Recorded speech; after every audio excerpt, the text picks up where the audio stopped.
Hello everyone, it's so nice to see all of you here today. It's a real landmark for Bridge. Bridge is 30 years old. We've got some fascinating and really interesting stories for us to hear. What happened was that one night I couldn't get to sleep. So my heart rate speeds up. I feel like I need to vomit. So my thoughts are getting more and more catastrophic, and they're going round and round in this kind of circular way. So the doctor said, well, I'm a psychiatrist and you are in a mental hospital. And the reason you're here is because you are showing the classic symptoms of an anxiety-driven major depressive episode. 50% of all adult mental health problems have already been established in childhood, 75% by early adulthood. So the earlier we get in there, the earlier we tackle that stigma and we encourage people to talk about their problems and to seek for help, the much more likely we are to succeed. I would encourage people to talk about their mental health, get support from their peers, and to feel that it's okay to ask for help and it's okay to talk about your mental health. I think that's very important. It's a first step towards good prevention for everyone. There are days, weeks, months where despite all of our best efforts, the impact of mental illness makes life incredibly difficult and at times almost impossible. In any event, it takes a huge amount of energy just to live a normal life.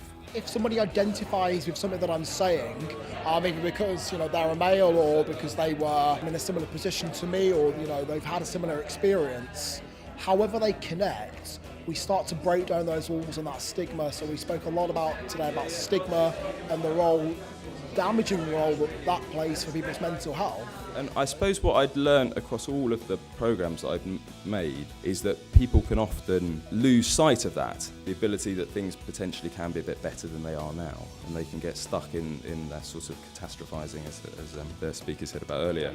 I think a lot of the time society would like to not think about the things that are really challenging, and certainly when it comes to something like mental health, there's a reason that it carries stigma, and that's because most people just don't want to think about it or hear about it because it's quite challenging.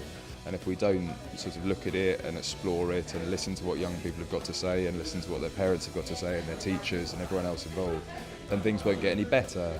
Lots of people have got mental health problems, lots of people need a little bit of help to stay well, and that's the sort of thing we can do. So a little bit of help, a little bit of support can help people stay well for a long time. That's really the key things for us. I think one of the things I would say is that we need to trick our brains. Don't wait for motivation to strike. It's quite the opposite. Have the cold shower, go for the run, and the motivation follows.